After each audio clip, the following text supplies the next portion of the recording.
In March 1461, somewhere between 25,000 and 28,000 men died in a single day on English soil. Almost no one knows it happened. It was the Battle of Towton, fought during a blizzard in Yorkshire, in the middle of a brutal civil war between two rival royal houses.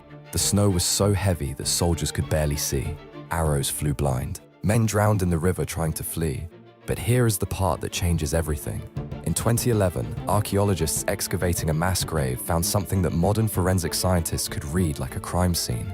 Most of the skulls showed deep, precise wounds. Wounds to the back of the head. Wounds to the face at close range.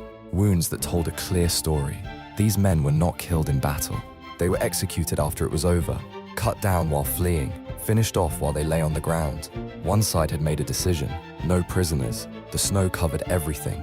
The history books forgot almost all of it. The bones remembered.